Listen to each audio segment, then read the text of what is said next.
The Gold Bug by Edgar Allan Poe.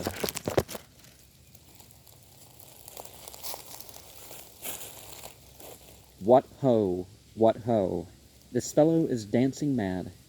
He hath been bitten by the tarantula. From All in the Wrong. And, of course, the one word means different in nowadays speak versus that.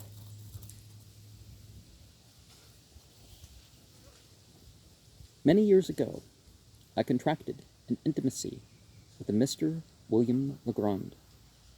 He was of an ancient Huguenot family, and had once been wealthy, but a series of misfortunes had reduced him to want. To avoid the mortification consequent upon his disasters, he left New Orleans, the city of his forefathers, and took up his residence at Sullivan's Island, near Charleston, South Carolina. This island is a very singular one. It consists of little else than the sea sand, and is about 3 miles long. Its breadth at no point exceeds a quarter of a mile. It is separated from the mainland by a scarcely perceptible creek, oozing its way through a wilderness of reeds and slime, a favorite resort of the marsh hen. The vegetation, as might be supposed, is scant, or at least dwarfish. No trees of any magnitude are to be seen. Near the western extremity, where Fort Moultrie stands, and where are some miserable frame buildings, tenanted during the summer by the fugitives from Charleston, dust and fever, may be found, indeed, the bristly palmetto, but the whole island, with the exception of this western point, and a line of hard white beach on the sea-coast, is covered with a dense undergrowth of the sweet myrtle, so much prized by the horticulturist of England. The shrub here often attains the height of 15 or 20 feet, and forms an almost impenetrable coppice, burthening the air with its fragrance. In the inmost recesses of this coppice, not far from the eastern or more remote end of the island, Grand had built himself a small hut, which he occupied when I first, by mere accident, made his acquaintance. This soon ripened into friendship, for there was much in the recluse to excite interest and esteem. I found him well educated, with unusual powers of mind, but infected with misanthropy, and subject to perverse moods of alternate enthusiasm and melancholy. He had with him many books, but rarely employed them.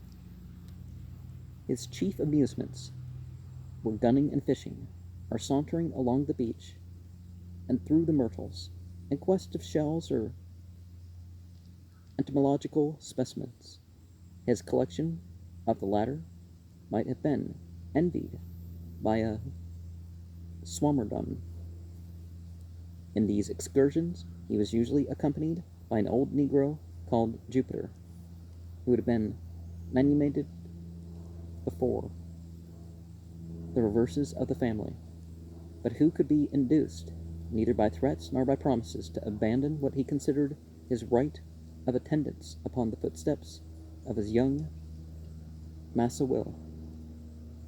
It is not improbable that the relatives of Legrand, conceiving him to be somewhat unsettled in intellect, had contrived to instill this obstinacy into Jupiter, with a view to the supervision and guardianship of the wanderer.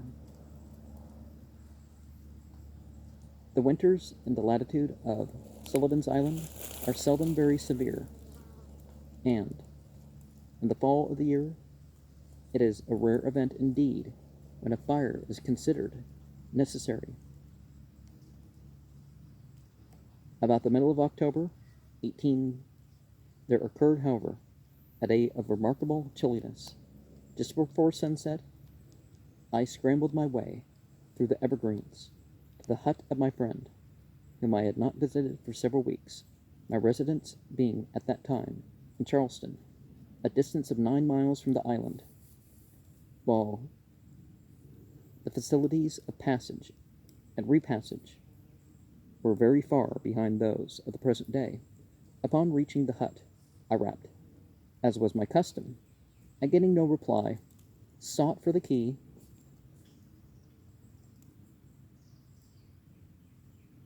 where I knew it was secreted, unlocked the door, and went in.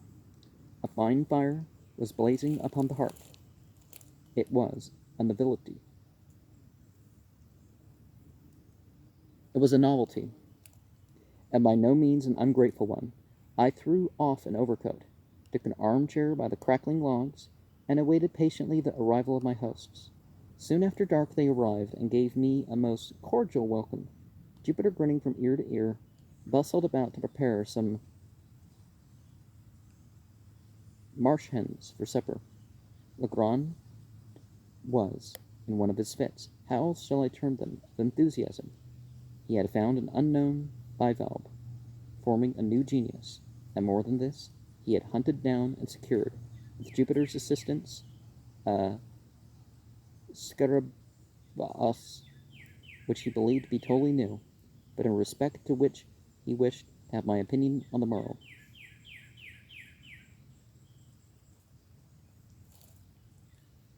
And why not tonight? I asked, rubbing my hands over the blaze, and wishing the whole tribe of scarabæi at the devil. Ah, if I had only known you were here, said Legrand. But it's so long since I saw you, and how could I foresee that you would pay me a visit this very night, of all others? As I was coming home, I met Lieutenant G from the fort, and very foolishly I lent him the bug, so it will be impossible for you to see it until morning. Stay here tonight, and I will send Jup down for it at sunrise. It is the loveliest thing in creation. What, sunrise? Nonsense, no, the bug. It is a brilliant gold color, about the size of a large hickory nut, with two jet black spots near one extremity of the back and another, somewhat longer at the other. The antennae are. They ain't no tin in him, Massa Will. I keep a tellin' on you, here interrupted Jupiter. The bug is a good bug, solid. Every bit of him, inside and all, 'cept him wing. Never feel half so happy a bug in my life. Why, I suppose it is, Jup, replied Legrand, somewhat more earnestly. It seemed to me, then, the case demanded. Is that any reason for your letting the birds burn the color? Here he turned to me. Is really almost enough to warrant Jupiter's idea. He never saw a more brilliant metallic luster than the scales emit. But of this you cannot judge till tomorrow. In the meantime, I can give you some idea of the shape. Saying this, he seated himself at a small table, on which were a pen and ink, but no paper. He looked for some in a drawer, but found none.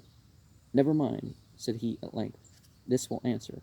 And he drew from his waistcoat pocket a scrap of what I took to be very dirty foolscap, and made upon it a rough drawing with the pen. While he did this, I retained my seat by the fire, for I was still chilly. When the design was complete, he handed it to me without rising. As I received it, a loud growl was heard, succeeded by a scratching at the door. Jupiter opened it, and a large Newfoundland, belonging to Legrand, a dog, rushed in, leaped upon my shoulders, and loaded me with caresses, for I had shown him much attention during previous visits. When his gambols were over, I looked at the paper, and to speak the truth, found myself not a little puzzled at what my friend had depicted. Well, I said, after contemplating it for some minutes, this is strange scarabæus. I must confess, new to me, never saw anything like it before, unless it was a skull or a death's head, which it more nearly resembles than anything else that has come under my observation. A death's head? Echoed Legrand. Oh yes, well, it has something of that appearance upon paper, no doubt. The two upper black spots look like eyes, eh? And the longer one at the bottom like a mouth. And then the shape of the whole is oval. Perhaps so, said I, but Legrand, I fear you are no artist. I must wait until I see the beetle itself, if I am to form any idea of its personal appearance. Well, I don't know, said he, a little nettled. I draw tolerably, should do it at least. Have got good masters, and flatter myself that I am not quite a blockhead. But, my dear fellow, you were joking then, said I. This is a very passable skull indeed. I may say that it is a very excellent skull, according to the vulgar notions about such specimens of theology. And your Scarabaeus must be the queerest Scarabaeus in the world, if it resembles it. Why, we may get up a very thrilling bit of superstition upon this hint. I presume you will call the bug so Scarabaeus caput hominis, or something of that kind. There are many similar titles in the natural histories, but where are the antennae you spoke of? The antennae? Said Legrand, who seemed to be getting unaccountably warm upon the subject. I'm sure you must see the antennae. I made them as distinct as they are in the original insect, and I presume that is sufficient.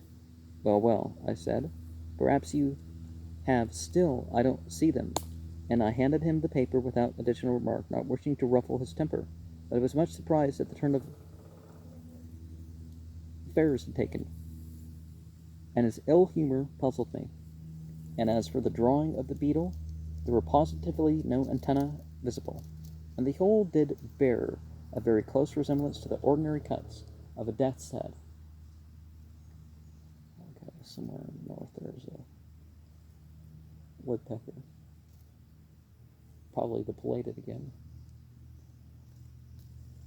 He received the paper very peevishly, and was about to crumple it, apparently to throw it in the fire. But a causal glance at the design seemed to rivet his attention. In an instant, his face grew violently red. In another, as excessively pale. In an instant, his face. For some minutes, he continued to scrutinize the drawing minutely where he sat. At length he rose, took a candle from the table, and proceeded to seat himself upon a sea chest in the farthest corner of the room. Here again he made an anxious examination of the paper, turning it in all directions. He said nothing, however, and his conduct greatly astonished me. Yet I thought it prudent not to exacerbate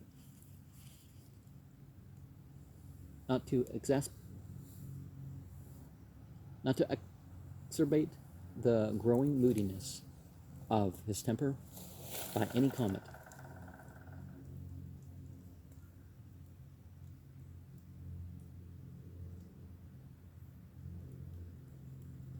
Presently, he took from his coat pocket a wallet, placed the paper carefully in it, and deposited both in a writing desk, which he locked. He now grew more composed in his demeanor, but his original air of enthusiasm had quite disappeared. Yet he seemed not so much sulky as abstracted.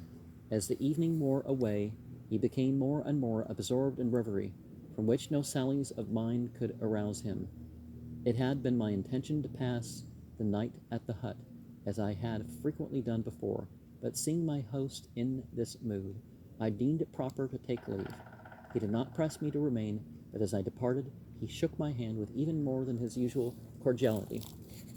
It was about a month after this, and during the interval I had seen nothing of Legrand, when I received a visit at Charleston from his man Jupiter. I had never seen the good old Negro look so dispirited, and I feared that some serious disaster had befallen my friend. Well, Jup, said I, what's the matter now? How is your master? Why, to speak the truth, massa, Him not so very well as mought be. Not well. I am truly sorry to hear it. What does he complain of? Dar, that's it. Him never plain of nothing, but him very sick for all that. Very sick, Jupiter. Why didn't you say so at once? Is he confined to the bed? No, that he ain't. He ain't fine no war.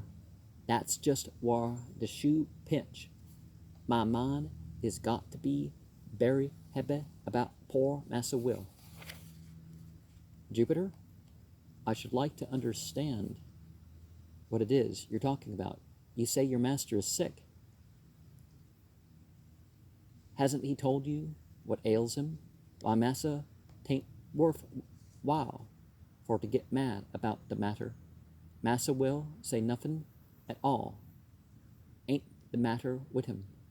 But then what make him go about looking this here way, with his head down and he soldiers up and as white as a goss? And then he kept a siphon all the time. Keeps a what, Jupiter? Keeps a siphon with the figures on the slate. The queerest figures I ever did see. Is a gettin' to be skeered, I tell you. Have for to keep mighty tight. I upon him, noovers. Totter day he give me slip for the sun up and was gone the whole of the blessed day, and I had a big stick ready cut for give him the good beatin' when he did come. But is a sich a fool that I hadn't the heart after all. He looked so very poorly. What? Ah, yes. Upon the whole, I think you had better not be too severe with the poor fellow. Don't flog him, Jupiter. He can't very well stand it, but you can form no idea of what has occasioned this illness.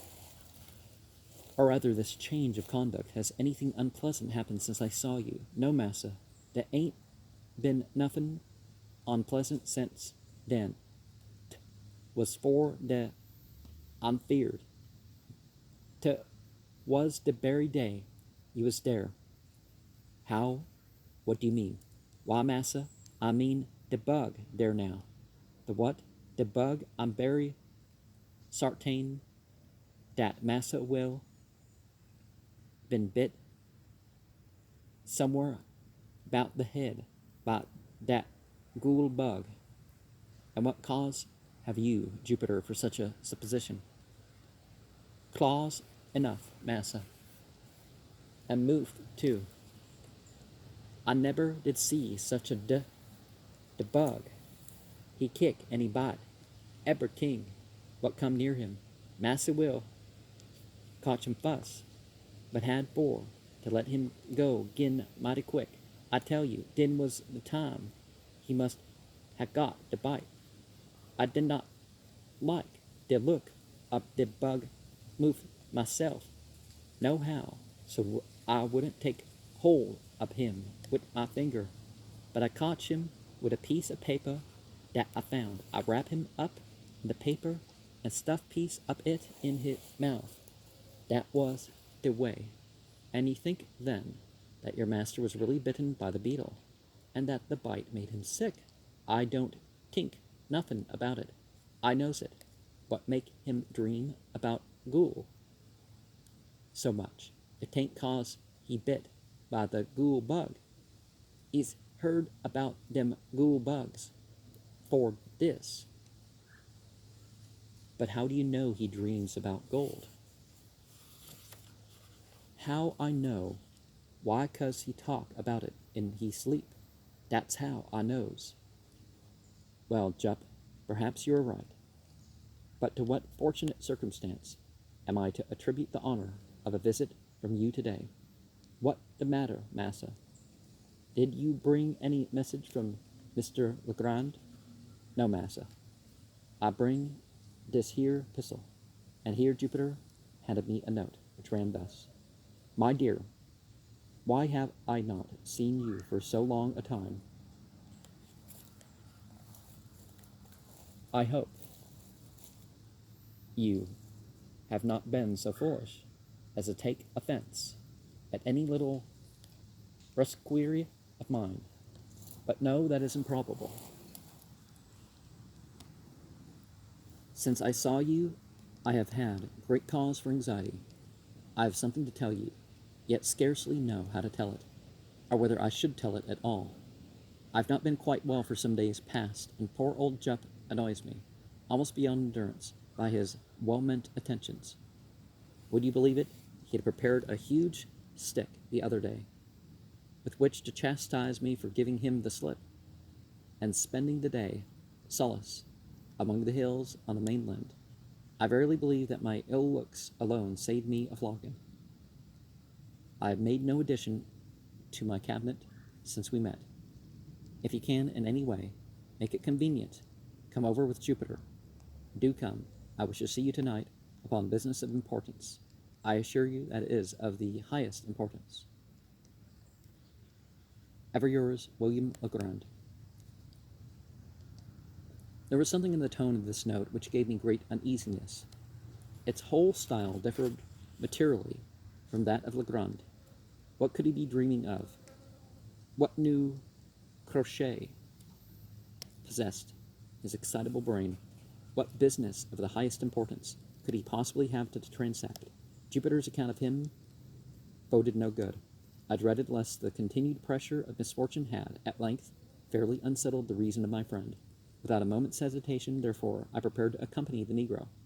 Upon reaching the wharf, I noticed a scythe and 3 spades, all apparently new, lying in the bottom of the boat in which we were to embark.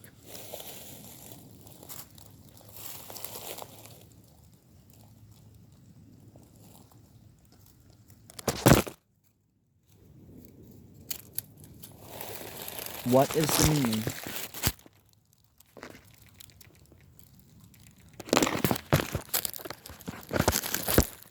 of all this, Jup? I inquired. Him scythe, massa, and spade. Very true, but what are they doing here? Him the scythe, and the spade. What massa will, sis pawn my bond for him in the town, and the devil's own lot of money I had to gib for him. But what in the name of all that is mysterious is your Massa Will gonna do with scythes and spades? That's more than I know, and devil take me if I don't believe 'tis more than he know too. But it's all come o' the bug. Finding that no satisfaction was to be obtained of Jupiter, whose whole intellect seemed to be absorbed by the bug, I now stepped into the boat and made sail. With a fair and strong breeze, we soon ran into the little cove to the northward of Fort Moultrie, and a walk of some 2 miles brought us to the hut. It was about 3 in the afternoon when we arrived. Legrand had been awaiting us in eager expectation. He grasped my hand with nervous expressment, which alarmed me and strengthened the suspicions already entertained. His countenance was pale, even to ghastliness, and his deep-set eyes glared with unnatural luster. After some inquiries respecting his health, I asked him, not knowing what better to say, if he had yet obtained the scarabaeus from Lieutenant G. "Oh, yes," he replied, coloring violently. "I got it from him the next morning. Nothing should tempt me to part with that scarabaeus. Do you know that Jupiter is quite right about it?" "In what way?" I asked, with a sad foreboding at heart. "In supposing it to be a bug of real gold." He said this with an air of profound seriousness, and I felt inexpressibly shocked. "This bug is to make my fortune," he continued, with a triumphant smile, "to reinstate me in my family's possessions. Is it any wonder, then, that I prize it, since fortune has thought fit to bestow it upon me? I have only to use it properly, and I shall arrive at the gold of which it is the index. Jupiter, bring me that scarabaeus, What, the bug, massa? I'd rudder not go for trouble, that bug. You must get him for your own self. Hereupon Legrand arose, with a grave and stately air, and brought me the beetle from a glass case in which it was enclosed. It was a beautiful Scarabaeus, and, at that time, unknown to naturalists, of course a great prize in a scientific point of view.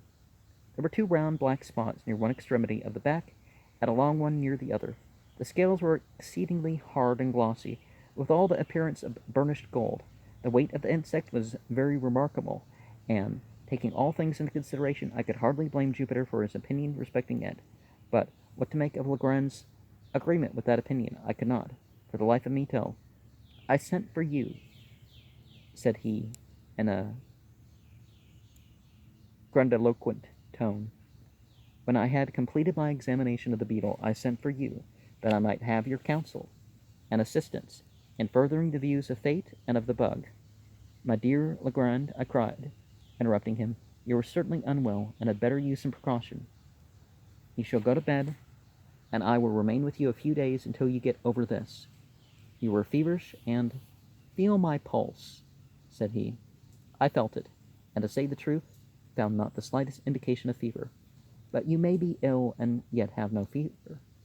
Allow me this once to prescribe for you. In the first place, go to bed. In the next, you're mistaken," he interrupted. "I am as well as I can expect to be under the excitement which I suffer. If you really wish me well, you will relieve this excitement." I don't think you can say that nowadays, but. "And how is this to be done?" "Very easy. Jupiter and myself are going upon an expedition into the hills upon the mainland, and in this expedition we shall need the aid of some person in whom we can confide. You are the only one we can trust. Whether we succeed or fail, the excitement which you now perceive in me will be equally allayed." "I'm anxious to oblige you in any way," I replied. "But do you mean to say that this infernal beetle has any connection with your expedition into the hills?" "It has." "Then, Legrand, I can become a party to no such absurd proceeding." "I am very sorry, for we have to try it by ourselves." "Try it by ourselves? The man is surely mad. But stay. How long do you propose to be absent?" "Probably all night. We shall start immediately, and be back, at all events, by sunrise. And you will promise me, upon your honor, that when this freak of yours is over, and the bug business, good God, settled to your satisfaction, you will then return home and follow my advice implicitly as that of your physician?" "Yes, I promise. And now let us be off, for we have no time to lose." With a heavy heart, I accompanied my friend. We started about 4 o'clock, Legrand, Jupiter, the dog, and myself. Jupiter had with him the scythe and spades, the whole of which he insisted upon carrying, more through fear, it seemed to me, of trusting either of the implements within reach of his master, than from any excess of industry or complaisance. His demeanor was dogged in the extreme, and "that the bug" were the sole words which escaped his lips during the journey. For my own part, I had charge of a couple of dark lanterns, while Legrand contented himself with the scuttle which he carried attached to the end of a bit of whipcord, twirling it to and fro with the air of a conjurer. As he went, when I observed this last plain evidence of my friend's aberration of mind, I could scarcely refrain from tears. I thought it best, however, to humor his fancy, at least for the present, or until I could adopt some more energetic measures with a chance of success. What's okay for a dog, but you don't do that to a bird or another animal? Or a bug, Of course, it's probably more difficult with a bug. In the meantime, I endeavored, but all in vain, to sound him in regard to the object of the expedition.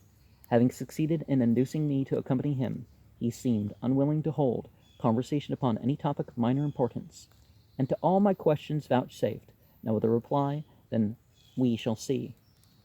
We crossed the creek at the head of the island by means of a skiff, and ascending the high grounds on the shore of the mainland, proceeded in a northwesterly direction through a tract of country excessively wild and desolate.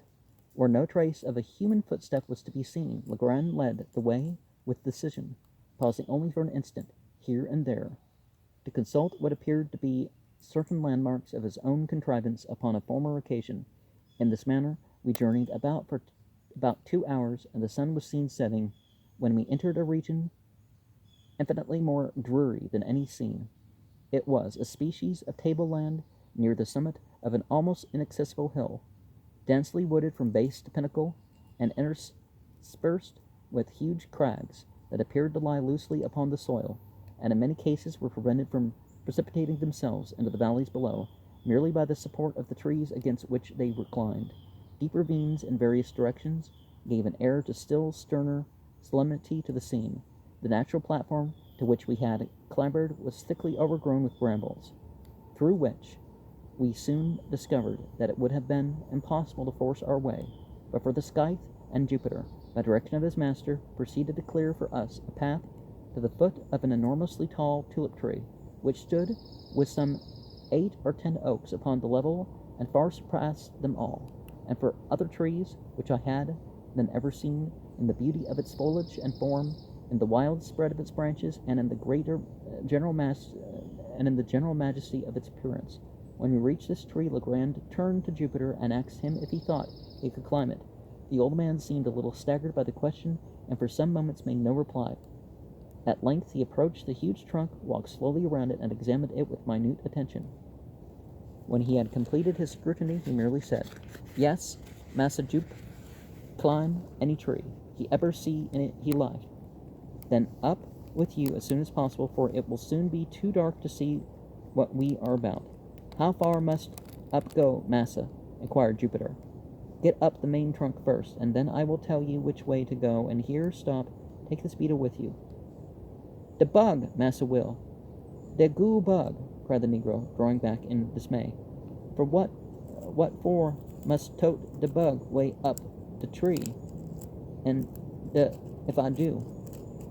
"If you are afraid, Jup, a great big negro like you, to take hold of a harmless little dead beetle, why, you can carry it up by this string.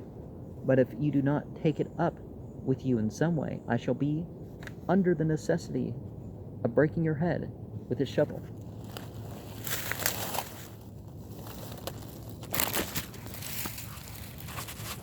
Yeah, that's not cool.